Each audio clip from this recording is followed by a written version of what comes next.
Estamos no ar. Estamos agora, a partir deste momento, ao vivo, no YouTube do Brasil de Fato, com o nosso podcast 3x4, podcast de política do Brasil de Fato, que quem está acompanhando nos últimos dias e semanas sabe que está num momento especial. A gente está abrindo espaço para as sabatinas aos candidatos à Prefeitura da cidade de São Paulo. E eu sou a Nara Lacerda, vou te acompanhar pelos próximos 45 minutos, aqui no 3x4, como sempre ao meu lado, meu companheiro de bancada, o repórter de política do Brasil de Fato, Igor Carvalho. Vamos para mais uma, companheiro. Mais uma, Nara Lacerda. Muito bom estar aqui, muito boa essa edição da nossa série aqui do 3x4.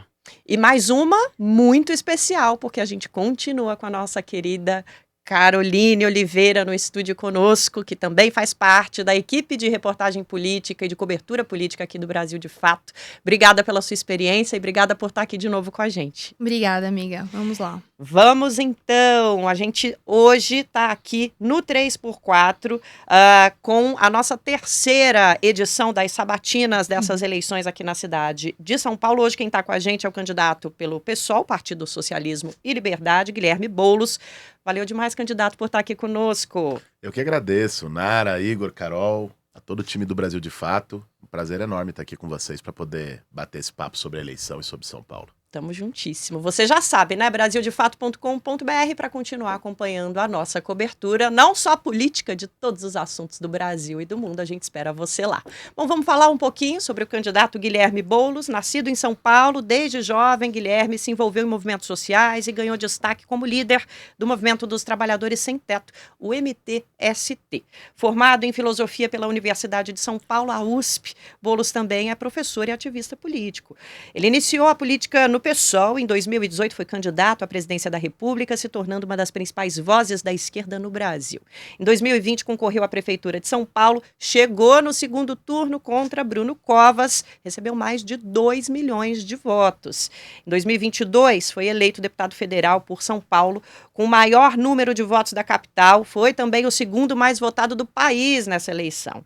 Antes da gente começar as perguntas, eu vou passar a regra da nossa sabatina, candidato, a partir da sua primeira resposta. A gente tem 45 minutos para abranger todos os temas que a gente vai trazer aqui hoje.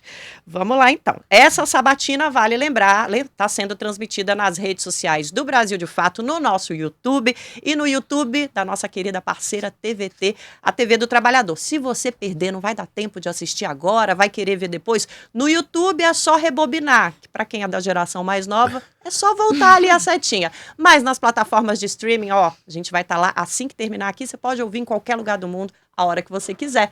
Vamos começar então, né, Igor Carvalho? Bora, candidato, bem-vindo. Obrigado, Igor. Muito bom tê-lo aqui. Nós estávamos nos preparando para a sabatina, eu estava me recordando da nossa primeira conversa lá nos idos de 2013, ali na Teodoro Sampaio. Eu entrevistei e na época fui resgatar essa conversa. Na época eu perguntei sobre eventuais pretensões políticas e o senhor rechaçou de imediato, disse que não havia pretensão política, que o seu interesse era de fato a rua, era participar, integrar e estar próximo dos movimentos populares. Isso mudou bastante. O que mudou na sua cabeça, o que mudou na sua trajetória de lá para cá, para que hoje nós enxergamos alguém completamente imbricado dentro da política institucional? O que mudou? Igor, primeiro eu me lembro daquele nosso encontro.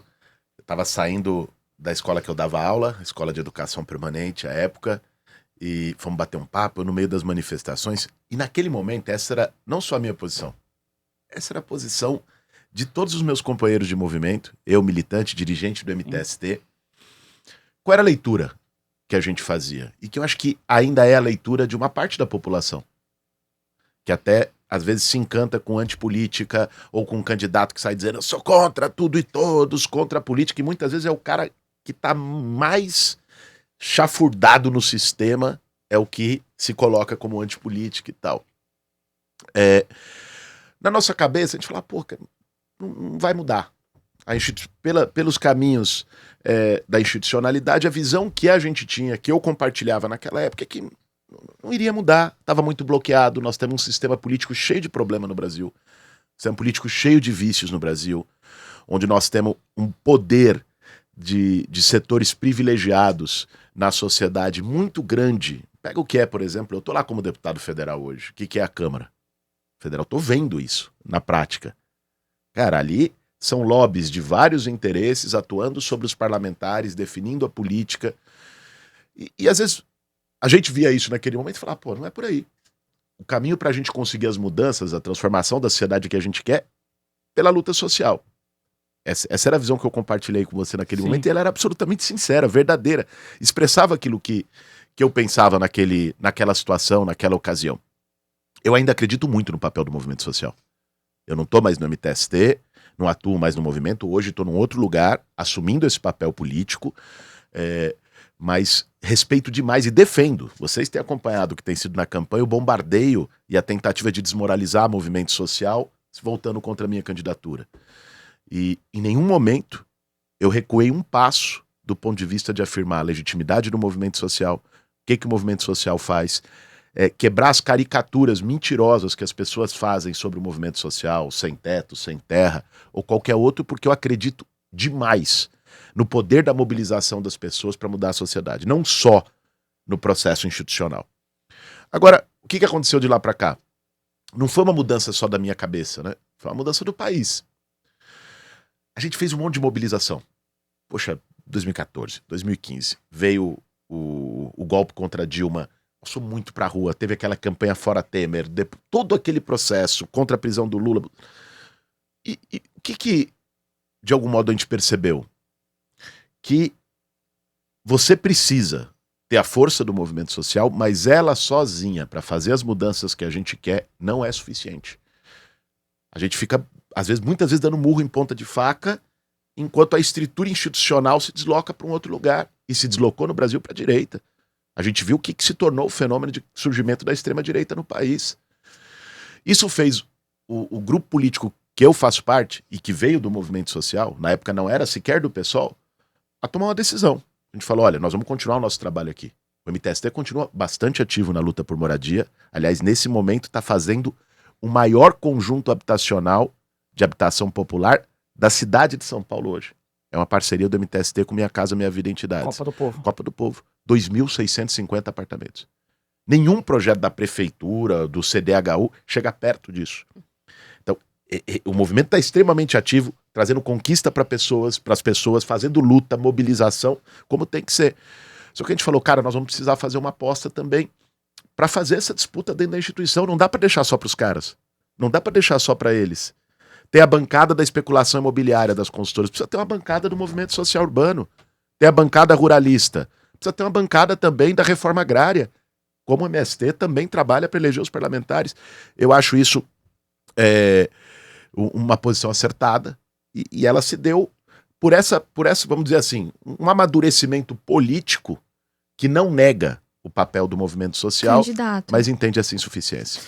Hoje, na Câmara Municipal de São Paulo, a gente tem o Milton Leite ali que controla os partidos de centro, de direita, e embora ele não vá se candidatar, ele tenha desistido da reeleição, é muito difícil que o PT e o PSOL consigam uma maioria de modo a viabilizar, de uma maneira, fácil ali as propostas do seu plano de governo, criando um cenário um pouco complexo, que é um pouco parecido, que pode ser um pouco parecido com o cenário que a gente vê hoje no Congresso Nacional em relação ao governo Lula, Se eleito, como que o senhor pretende lidar com esse cenário? Carol, primeiro nunca foi fácil, Assim, nunca para o campo progressista, para a esquerda, foi fácil nem chegar a uma prefeitura, nem a um governo estadual, nem a presidência, nem construir maiorias parlamentares. É um processo que passa por mobilização da sociedade. Eu acredito muito numa campanha quente. Eu quero construir, nessas próximas semanas, uma campanha a quente aqui em São Paulo. Envolvendo as pessoas, engajando as pessoas, mobilizando o sentimento das pessoas para entender a missão que a gente tem, que é não deixar São Paulo cair na mão da extrema-direita e do banditismo miliciano, que é um risco que a gente tem com o Marçal e com o Ricardo Nunes. Mas isso no Executivo e eu vou chegar lá, na Câmara. E também fazer com que a cidade de São Paulo recupere um caminho de uma cidade mais humana, mais solidária, fazer uma disputa de valores e tudo mais. Essa campanha quente, ela é para o Executivo, E ela também é para que a gente consiga eleger vereadores e vereadoras do nosso campo. E eu vou apostar nisso até o dia 6 de outubro, a importância de associar o voto para o executivo a um voto para o parlamento. Porque você falou a verdade. Quer dizer, o Lula teve maioria na sociedade, ganhou a eleição para presidente. Mas os partidos do campo que elegeram o Lula não têm 1/3 na Câmara dos Deputados. Tem uma distorção aí. Então, a gente precisa usar esse tempo que a gente tem, de 30 e tantos dias até o primeiro turno, para também trabalhar com as pessoas e convencer as pessoas da importância do voto para o nosso campo. Eu não vou dar isso como uma batalha derrotada de antemão. Eu vou travar essa disputa. Eu vou pedir voto, como tenho feito, para o conjunto dos parlamentares, dos candidatos da nossa chapa. Mas vamos tratar aqui como uma hipótese, não como uma batalha acabada em si. A possibilidade da esquerda não conseguir maioria é muito grande. Diante desse cenário, vamos trabalhar com esse cenário. O que o senhor, como o senhor pretende lidar? É muito difícil conseguir maioria. Agora, vê só. Tem uma diferença entre você ter 15 ou 17 parlamentares do campo progressista de 55, que é a realidade hoje, e você chegar a 25.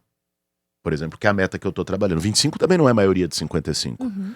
Mas com mais 3, 4, você tem maioria. Então, o tipo de negociação, o tipo de concessão que você tem que fazer para conseguir governar é muito diferente quando você tem 130 de 513, como é a situação do Lula na Câmara, ou quando você tem 250 de 513. Então, por isso é preciso insistir na linha de ter os nossos. Agora, lógico, vai precisar ter diálogo com um outro campo. De algum modo, nós temos que entender que aqui em São Paulo esse ano, a gente está travando uma guerra muito parecida com o que foi a guerra contra o bolsonarismo há 2 anos. Nós temos que derrotar a extrema-direita. E uma extrema-direita, inclusive com faces extremamente violentas, com faces perigosas, com faces criminosas, e que isso vai exigir você também buscar compor com um setor democrático que não necessariamente teve conosco em outros momentos ou estaria conosco em outras circunstâncias. Candidato, vamos aproveitar que o senhor entrou no tema vencer a extrema-direita e falar um pouquinho sobre qual é a situação da campanha do senhor no momento. No ano passado, a gente tinha uma situação bastante confortável, inclusive, em relação ao prefeito atual, o Nunes. O senhor tinha uma diferença de 10% em algumas pesquisas e preparou a campanha para esse embate com essa figura, né? A gente ia ter um adversário, né? O senhor teria um adversário que traria a defesa da gestão que fez aqui na cidade de São Paulo e, de repente, a campanha é surpreendida com o aparecimento dessa figura, né, Pablo Marçal. Precisaram reajustar a rota, já conseguiram definir quem é o opositor que precisa ser o alvo? Como é que está essa questão? Nara, primeiro, assim, é uma prova de resiliência gigante da nossa campanha a gente permanecer em primeiro em todas as pesquisas há 1 ano, mesmo que ali, margem de erro, tem a coisa numérica, mas você pega as 2 principais pesquisas na última semana, Datafolha e Quest, nos últimos 10 dias, melhor dizendo, eu tô em primeiro numericamente nas 2. E crescendo em ambas. Na Quest crescendo 3 pontos, no Datafolha crescendo 1 ponto. E isso enfrentando há 1 ano a máquina da Prefeitura de São Paulo, que gastou 600 milhões de reais em propaganda. Enfrentando muita grana. A máquina que o Nunes fez e utilizando ataque, fake news contra nós. Porra, eu me lembro de uma entrevista que ele deu, acho que foi na CBN, no início do ano, que ele falou: Boulos é do Ramais, do Comando Vermelho, invade casa dos outros. Sim. Numa frase, ele conseguiu fazer essa síntese impressionante. Então, assim, nós estamos tomando pau, apanhando, né, de maneira descarada, mentirosa, com fake news, de uma turma que tem a máquina pública. E permanecemos em primeiro. Nos últimos 10 dias, nós fomos alvo das mentiras mais abjetas e criminosas contra mim, contra a nossa campanha, e permanecemos em primeiro.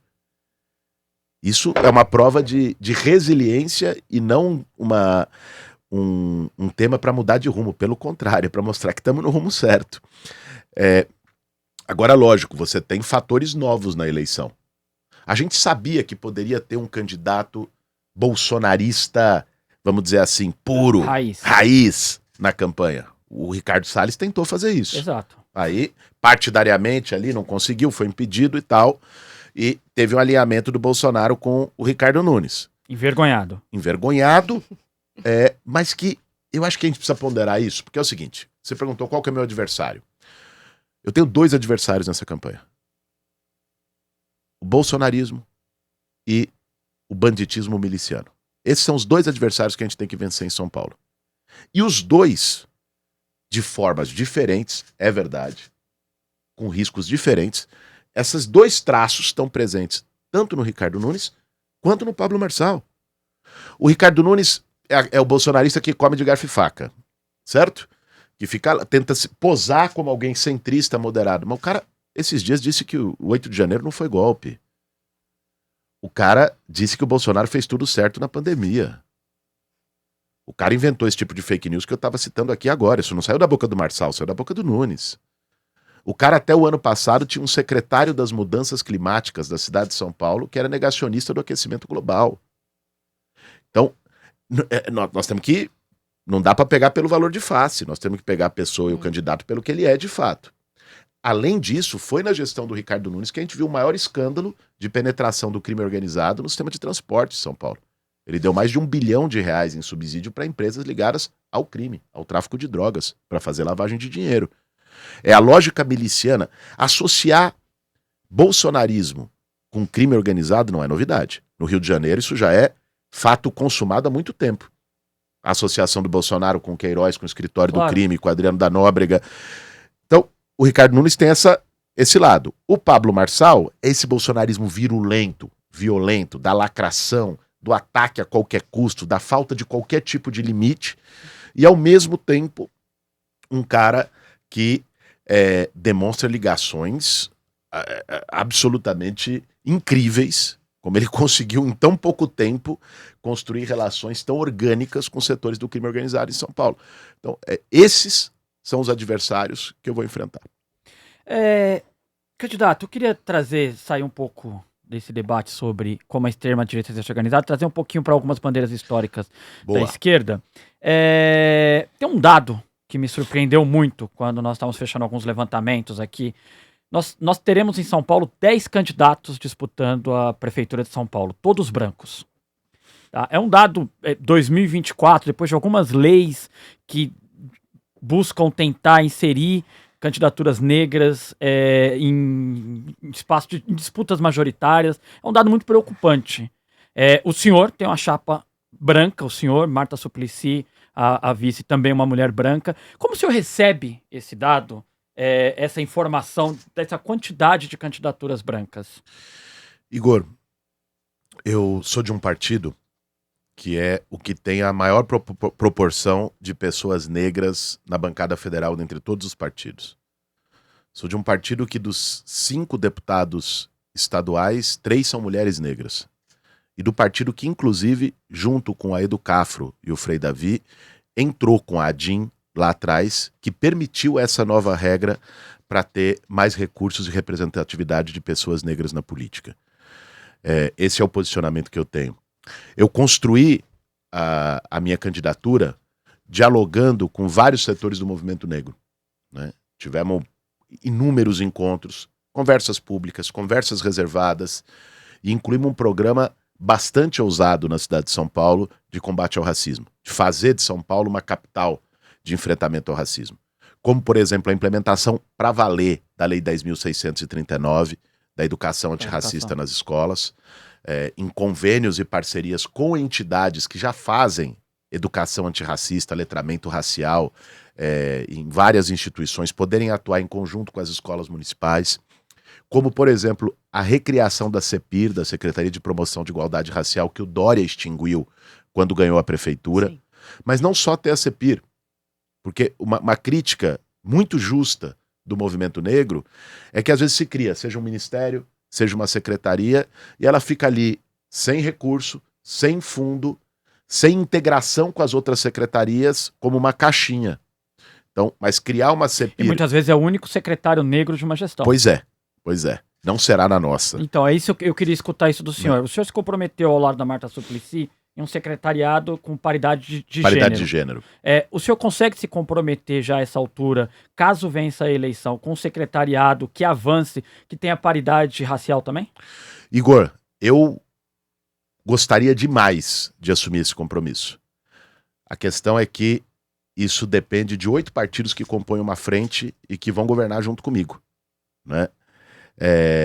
E para conseguir a conquista e o compromisso que a gente fez no 8 de março de ter paridade de gênero no nosso secretariado, foi um diálogo e uma negociação que não foi simples com esses partidos, para te dizer o mínimo, para que a gente conseguisse chegar a essa equação. Isso não entrou na conta, então? Isso entrou no debate, no diálogo. Agora, o que eu me comprometo é que nós vamos ter, de longe, a maior proporção de representação negra no secretariado na história da cidade de São Paulo. Mais que isso, com a recriação da CEPIR, com fundo e com uma política transversal que passe por integração com a Secretaria de Educação, com a Lei 10.639, que passe por integração com a Secretaria de Segurança, por políticas de formação das forças de segurança em São Paulo para abordagens antirracistas, que passe por uma demanda que a gente também recebeu do próprio Movimento Negro de São Paulo, de garantir câmeras corporais em todos os guardas civis metropolitanos. E entrou isso no nosso programa de governo e fará parte do nosso governo a partir de janeiro do ano que vem. Então, tem uma representação política e de conteúdo do movimento negro na nossa campanha que é incomparável com qualquer uma das outras candidaturas que estão disputando para valer a eleição. Candidata, eu estive no primeiro comício do senhor com o presidente Lula no Campo Limpo. O presidente disse que o PT não está fazendo um favor ao estar, né, ao apoiar a sua candidatura, mas que a sua candidatura é a candidatura do PT. O senhor sente que o PT, em alguma medida, tem tido alguma dificuldade de entrar na sua campanha, na sua candidatura? De jeito nenhum, cara. O PT tá envolvido em todos os níveis da campanha. Se você for agora na frente do terminal Varginha, lá no Grajaú, você vai encontrar banquinha de distribuição de materiais e panfletagem no horário de pico no terminal, e você vai ver militantes do PT lá, junto com os militantes do PSOL.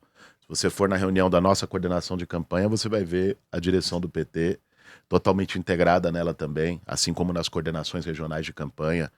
Se você for ver os materiais dos candidatos a vereadores do PT, da chapa do PT, todos eles com uma expressão muito significativa da chapa majoritária. A própria Marta, que voltou ao PT para ser minha vice.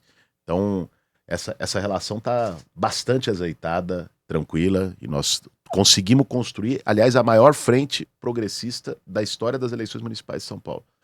Em nenhum outro momento você teve 8 partidos, mesmo em campanhas vitoriosas, como foi a do Haddad em 12, a da Marta em 2000, a da Erundina em 88, você teve 8 partidos deste campo montando uma frente para ganhar a eleição, o que mostra a responsabilidade que a gente tem nessa eleição, né? Essa eleição ela não diz só sobre São Paulo, ela diz sobre o Brasil. O que acontecer aqui em São Paulo em outubro desse ano, no mês que vem, vai dizer muito as condições políticas que a gente vai viver no Brasil nos próximos 2 anos e em 2026. Esse desafio de derrotar a extrema-direita aqui, de construir um projeto alinhado com o campo popular aqui em São Paulo, que faça também de São Paulo um modelo de inversão de prioridades, de investimento na periferia, de políticas públicas de combate à desigualdade social, isso tem um impacto que vai muito além da fronteira da nossa cidade. Candidato, em dezembro do ano passado, o Ricardo Nunes ele determinou a suspensão do serviço de aborto legal realizado no Hospital Geral da Vila Nova Cachoeirinha. A Prefeitura de São Paulo afirma que há outros 4 hospitais públicos onde esse serviço está disponível, porém, uma série de denúncias na imprensa de mulheres que não conseguem realizar o aborto legal na rede pública de São Paulo. Na imprensa e na justiça. E na justiça, é isso. A justiça que obrigou Provocada, o Ministério Público entrou com a ação, chegou no STF. O STF questionou a Prefeitura de São Paulo. Tá? O ministro Alexandre de Moraes questionou a Prefeitura de São Paulo. Eu queria saber a posição do senhor em relação a esse serviço. E se o senhor, caso eleito, se compromete a restabelecer o serviço pleno na rede pública de São Paulo. Não tenha dúvida, Igor. Isso é uma questão, inclusive, de legalidade. Tanto é que o Supremo Tribunal Federal determinou que o prefeito cumpra a lei. O Ricardo Nunes, pela relação dele com o bolsonarismo, que é a turma do PL do estupro, certo? É a turma que acha que uma menina de 14 anos que é estuprada e interrompe a gravidez tem que ter uma pena maior que um estuprador dela. É esse tipo de gente. Foi assim que os bolsonaristas votaram na Câmara Federal quando esse projeto teve, para dar gestos ao bolsonarismo aqui em São Paulo. O Ricardo Nunes interrompeu um serviço que é obrigatório, que é garantia legal das mulheres que sofrem violência ou que estão em risco de vida, ou então com a criança com feto anencéfalo, que é o que diz a lei. A lei vai ser cumprida no meu governo. Perfeito. Intervalinho rápido para lembrar do nosso Apoia-se. Vamos nessa, Lua Gattinone. Você que está aí acompanhando a Sabatina com bolos aqui no Brasil de Fato, não esquece. Se você gosta do que a gente faz aqui no BDF, gosta do podcast 3x4, gosta de comunicação popular, então apoie o nosso projeto, lute com a gente, apoia.se/Brasil de Fato. Brasil de Fato tá aqui para lutar pelas causas populares e quer você junto com a gente, então vem, não dá para perder essa oportunidade. apoia.se/Brasil de Fato. E agora a gente volta para nossa sabatina.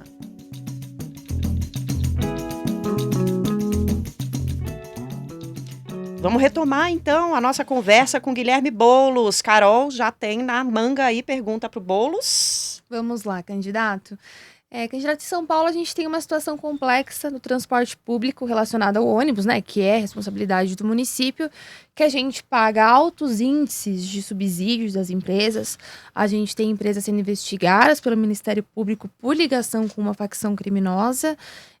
Eu já escutei diversas vezes o senhor falando desses modelos de contrato com as empresas, né? Que não tem uma clareza, uma transparência, como é feito esse cálculo do subsídio. Eu gostaria de saber do senhor, se eleito, se o senhor pretende rever esses contratos de ônibus. Carol, a minha meta é passar limpo esses contratos, fazer uma auditoria nos contratos das empresas de ônibus, para poder construir uma renegociação que seja vantajosa para o povo de São Paulo, que sai lá do fundão da Belmira Marim, no Grajaú, que sai lá do fundão da M-Boi Mirim, que sai lá do fundão lá da Avenida Aricanduva, que sai de todos os cantos da cidade e, enfim, fica 2 horas no ônibus lotado, um serviço ruim, enquanto a prefeitura está pagando mais. Qual é o grande gargalo? Para além do tema criminal, certo? Não vou nem entrar neste, que é o tema criminal da relação com crime organizado, com lavagem de dinheiro, de tráfico de drogas, usando o serviço de ônibus em São Paulo. Para além disso, você tem um gargalo que é o seguinte, olha que loucura. Teve o aumento do subsídio. O subsídio era 3 bilhões de reais por ano. Que subsídio, talvez nem todo mundo que esteja assistindo a gente saiba o que é o subsídio. Além da passagem que todo mundo paga, a prefeitura complementa, porque em tese o custo do sistema é mais alto que a passagem. Então a prefeitura tem que dar um complemento para as empresas. Esse é o subsídio. Mas dizem que pode ser muito maior do que os 3 bilhões e meio, não é isso? Os 3 bilhões era há 3 anos. O ano passado já foi 5 bilhões e meio. Pode chegar a 10. Praticamente dobrou. Se estima que este ano passe dos 6 bi e que pode seguir subindo. 10 bilhões é o total, né? Não, é o custo do sistema, Sim. considerando passagem mais o subsídio. Sim. Então, pensa, praticamente dobrou, quase dobrou o que a prefeitura paga, o que a gente paga para as empresas de ônibus. E as empresas de ônibus diminuíram em 20% o número de viagens nos últimos 3 anos. Sim. Nós estamos pagando mais e levando menos. Tem algo errado aí. Eles dizem, é porque foi o congelamento da tarifa. Me desculpe, isso não convence. O que acontece na prática é que você tem uma forma de cobrança que, inclusive, é irregular no contrato atual. Eles criaram uma fase de transição para continuar cobrando por número de passageiros. Então a empresa ganha subsídio conforme roda a catraca, não conforme as viagens que ela faz. Mas o custo real não é quantos passageiros ela carrega. O custo real é quantas viagens ela faz. É isso que gasta cobrador, motorista, é isso que gasta com diesel, é isso que faz o desgaste do carro. Então eles criaram uma malandragem ali, com a vista grossa, ou melhor, com a cumplicidade dessa gestão da Prefeitura de São Paulo, e que quem está sendo prejudicado é quem pega ônibus 5 horas da manhã para ir para o trabalho. Por isso, o que eu vou fazer é uma auditoria, um pente fino nesses contratos, para que a gente bote ordem na casa e fale, não, nós vamos aumentar a frota. Não tem por que ter reduzido a frota, não tem por que ter ônibus na garagem, enquanto o povo vai igual sardinha em lata para o trabalho. candidato. Mas desculpa, só pra ver se eu entendi, candidato. Então, o senhor pretende rever esses contratos e mudar esse modelo de contratação de, em vez de ser por passageiro, ser por viagem, o pagamento Não é de mudar, subsídio. Carol, porque o contrato atual já diz que tem que ser por viagens. O Mas não contrato é atual- implementado, O né? contrato atual não está sendo cumprido porque, desde o governo Bruno Covas, eles criaram uma fase de transição que deveria durar um ano para as empresas se adaptarem à nova remuneração, e essa fase está durando há 6 anos. Porque o prefeito e quem está na gestão não teve peito, não teve coragem, não teve pulso para enfrentar as empresas. Eu vou fazer isso. Candidato, vamos falar um pouquinho sobre segurança pública. Na campanha, o senhor tem se aproximado da GCM, Guarda Civil Metropolitana, para quem está fora de São Paulo, viu, gente? É uma força da segurança aqui da cidade, tem em outras cidades brasileiras também, e está buscando, inclusive, diálogo com agentes. Em paralelo a isso, a gente tem um diálogo histórico, um debate histórico na esquerda brasileira sobre desmilitarizar a segurança pública. E o senhor defendeu, inclusive, durante a campanha, que esses agentes usem armas, né? Andem armados, que é uma polícia mais próxima da população, dos bairros, quase comunitária.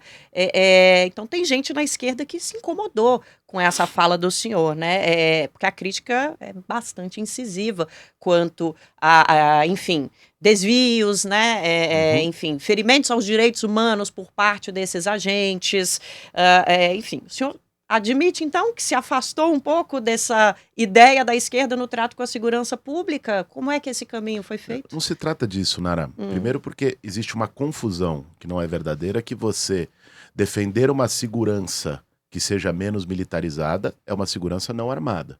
Ok. Isso não é verdade. A Polícia Civil não é militarizada e tem arma. A Guarda Civil Metropolitana não é militar, é civil e tem arma. Nós não temos polícia militar em vários países do mundo, mas nem por isso esses policiais deixam de ser armados. Quando você questiona uma lógica de militarização, isso não diz respeito a estar armado ou não. Isso diz respeito a um treinamento, a um foco na Mas segurança. desculpa, candidato, o desarmamento é uma bandeira da esquerda brasileira histórica. Desarmar né? forças de segurança, eu não defendo essa bandeira. Entendi. Né? E conheço muitos outros militantes do movimento social e do movimento de direitos humanos que tampouco defendem essa Nem bandeira. no caso de uma guarda como a GCM, que está tão próxima das escolas, a GCM, da população. A GCM, em São Paulo, historicamente é armada. Numa cidade da dimensão de São Paulo, e para o que a GCM tem que fazer, ela tem que ser armada.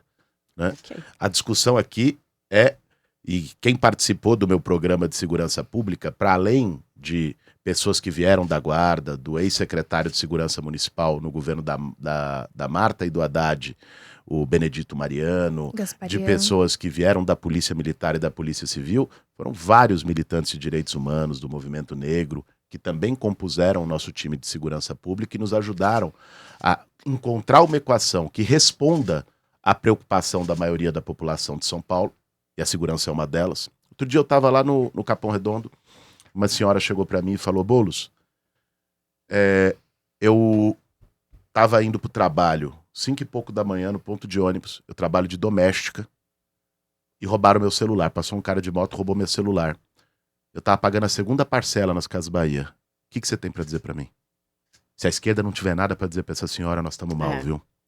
Eu tenho que dizer. Eu quero ser prefeito de São Paulo e tenho que dizer. E o que nós vamos dizer, inclusive, é justamente garantir um efetivo maior da GCM, fazendo policiamento de proximidade, né, nesses lugares, ajudando nos bairros, fazendo ronda escolar, garantindo a entrada e saída dos estudantes e depois fazendo a ronda no bairro enquanto está o período de aula, não é GCM dentro da escola, não é isso que é a proposta, fazendo, inclusive já foi feito em outros governos progressistas em São Paulo, e garantindo um programa de investimento na inteligência da segurança urbana. O exemplo do que foi feito no Piauí pelo Rafael Fonteles, eu fui conversar com ele, tivemos um papo para entender como é que cria uma força-tarefa integrada para reduzir roubos de celulares. Porque às vezes você tem uma ideia totalmente equivocada que os alvos do roubo, do furto de celular são só pessoas ricas em bairros ricos. E não é isso. Olha os índices, né? Como essa senhora no Capão Redondo.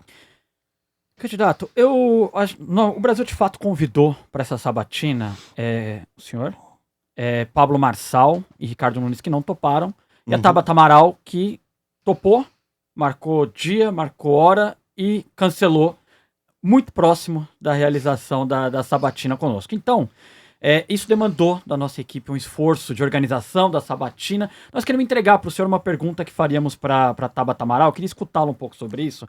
A candidata Tabata Amaral, ela é muito diferente do que temos conversado até aqui. O senhor, geograficamente, na política, o senhor tem um lugar cravado, sabemos em que campo político está a sua candidatura. O senhor, agora há pouco, fez uma análise ampla sobre a candidatura de Nunes e Marçal.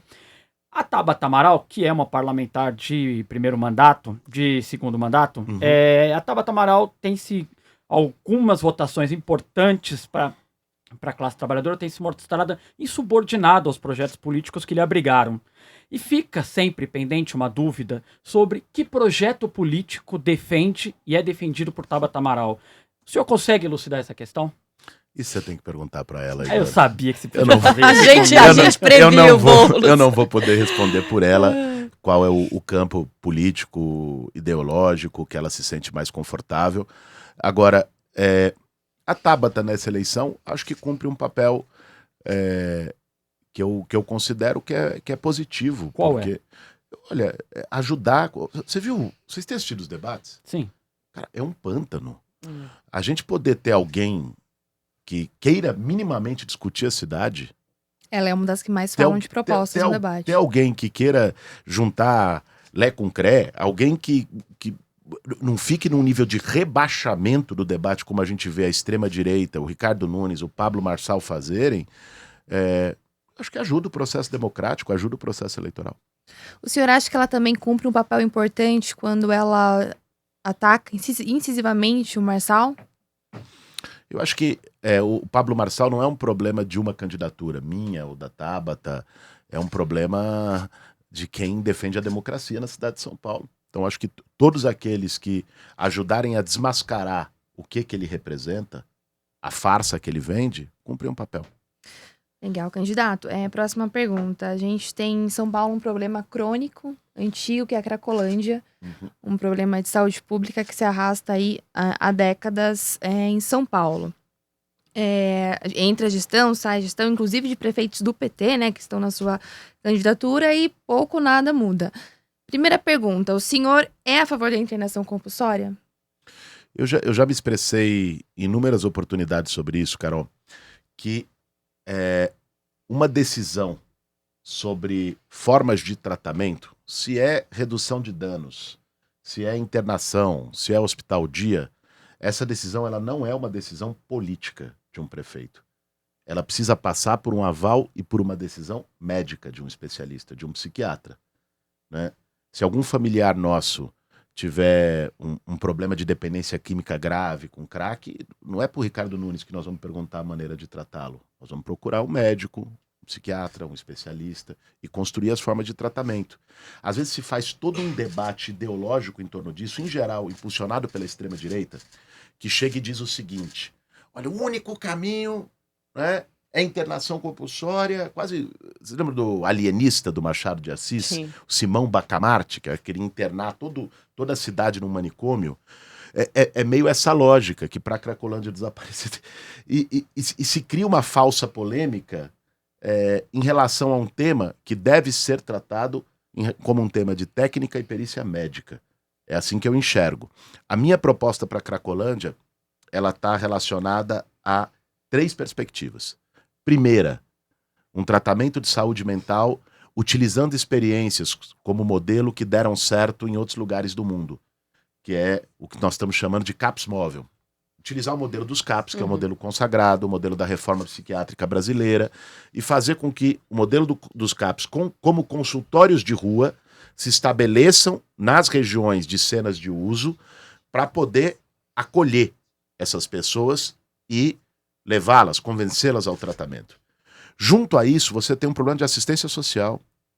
Não sei se vocês sabem, eu estava vendo uma pesquisa outro dia, mais de 40% do fluxo na Cracolândia, hoje é 1.200 pessoas mais ou menos ali na Luz, são egressos do sistema prisional, ex-detentos. Então vê bem, é uma pessoa que às vezes foi presa, perdeu o vínculo familiar, saiu da cadeia, não tinha para onde voltar, tenta conseguir um emprego pelo preconceito contra pessoas que são ex-presidiárias, não consegue um emprego, essa pessoa se afunda no crack, na Cracolândia, sem relação com ninguém, né? E é dali para baixo. Não tem perspectiva, não tem saída. Então você tem que ter um programa de acolhimento de moradia, muita gente em situação de rua, e de geração de renda.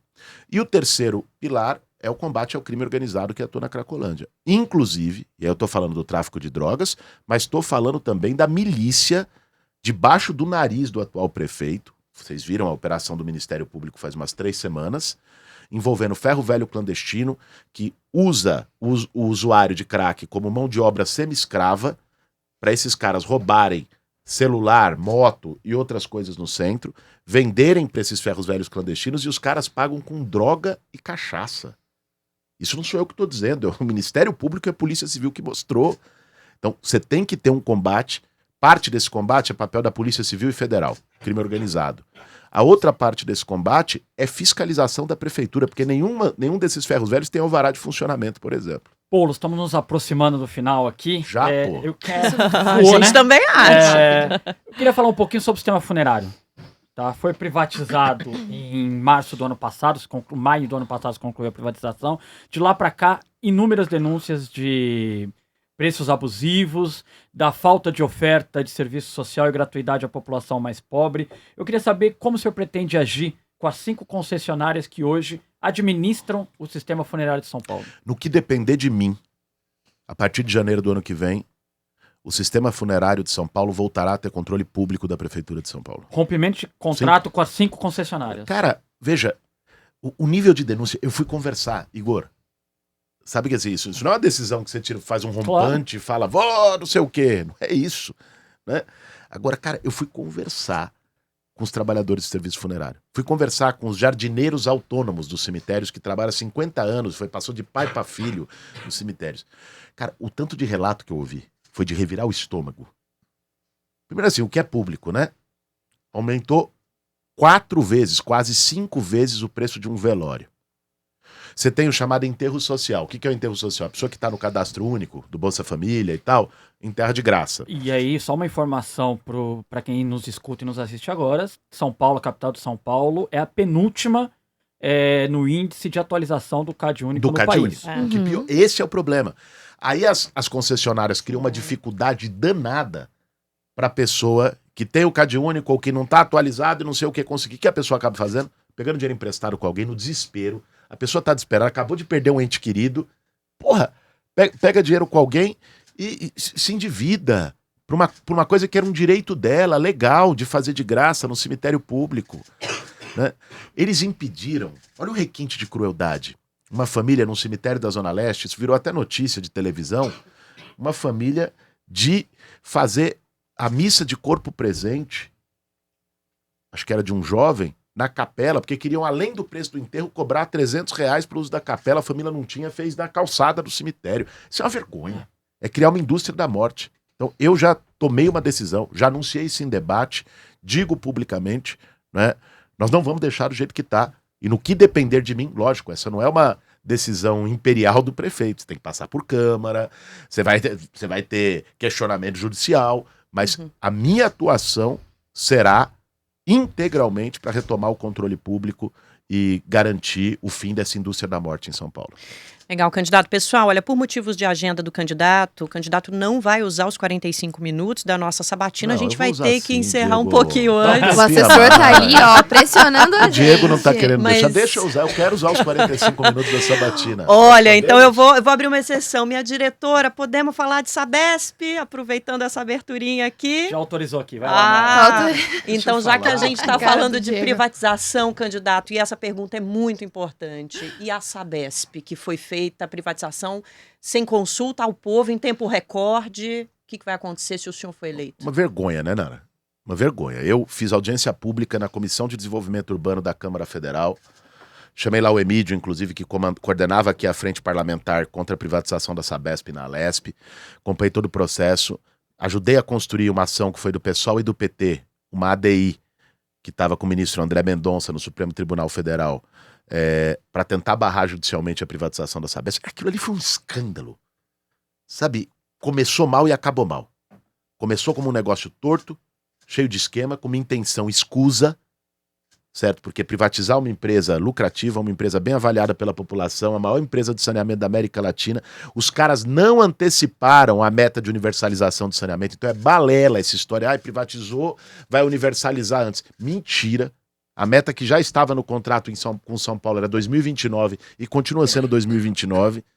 Então assim, e para completar, fizeram mutreta. Digo aqui sem medo, fizeram mutreta. Venderam a Sabesp para uma empresa, a Equatorial, que a única experiência que ela tinha com saneamento é no Amapá, com todo o respeito, mas e mal feita. Eu conversei com pessoas do Amapá, mas que, veja, nós estamos falando do estado de São Paulo. Mas o senhor Se então fosse a cidade de São pretende Paulo... rever essa privatização? Eu vou chegar lá, deixa eu falar um pouquinho, Carol. No Amapá, a população do Amapá é a população do Grajaú, gente. De um distrito de São Paulo, praticamente. Sabe? Com o preço da ação subdimensionado. Né? Então, logicamente, eu disse isso em entrevista recente, em debate recente também. Se estiver ao meu alcance, eu acho que a cidade de São Paulo precisaria... Ela foi lesada. Isso precisaria ser revisto pela cidade. O problema é o seguinte, né? Não adianta, o prefeito não adianta que a gente venda ilusão para as pessoas, né? O prefeito não tem mais governabilidade sobre isso.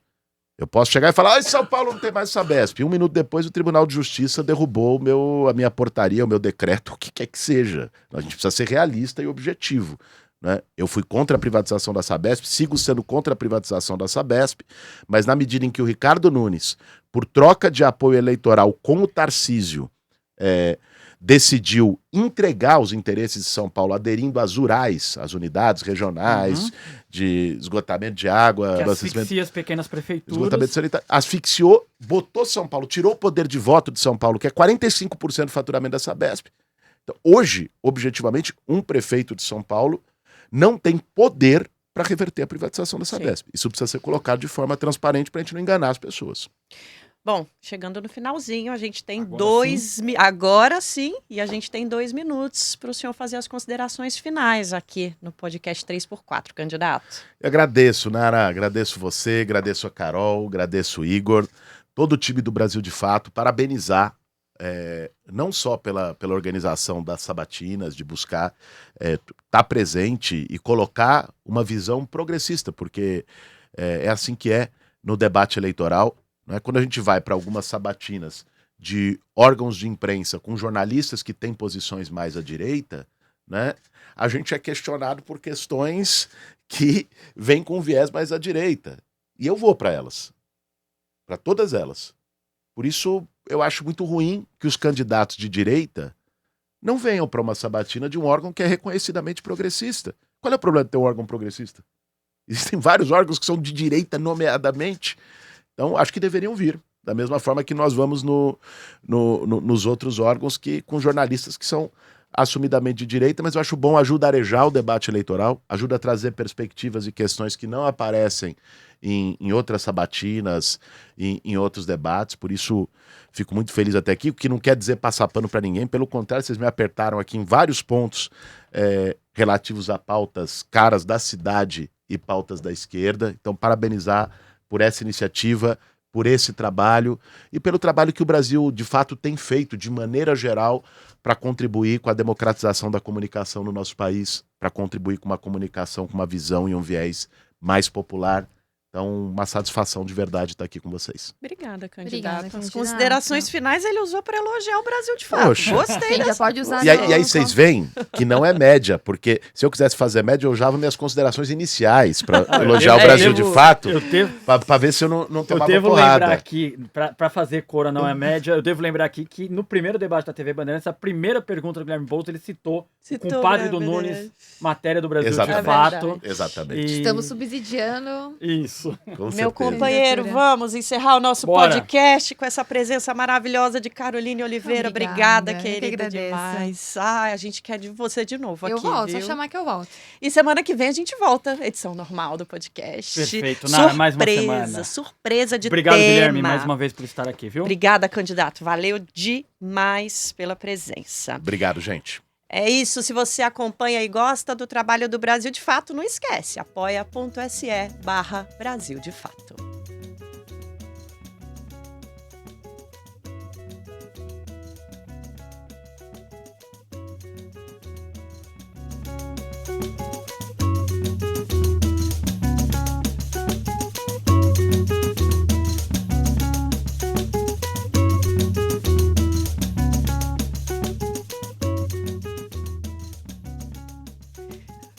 O podcast 3x4 Sabatina é apresentado por mim, Nara Lacerda, pelo meu colega de redação Igor Carvalho e com a participação mais que especial da nossa repórter de política Caroline Oliveira, direção Camila Salmásio e Monize Ravena, produção e pesquisa Letícia Holanda, Caroline Oliveira e Igor Carvalho com a maior excelência que você já viu. Trilha sonora original de Alejandra Luciani, edição e sonorização Lua Gattinone, na direção de vídeo Gabriela Pérez, coordenação de redes sociais Rafaela Cury, identidade visual Rafael Canoba, coordenação geral da Sabatina Rodrigo Chagas e Monize Ravena, e no Brasil de Fato a coordenação de rádio e TV é da Monize Ravena e a direção executiva é da Nina Fidelis. Obrigada demais por ter ficado com a gente até agora. Semana que vem tem mais podcast 3x4. Até lá!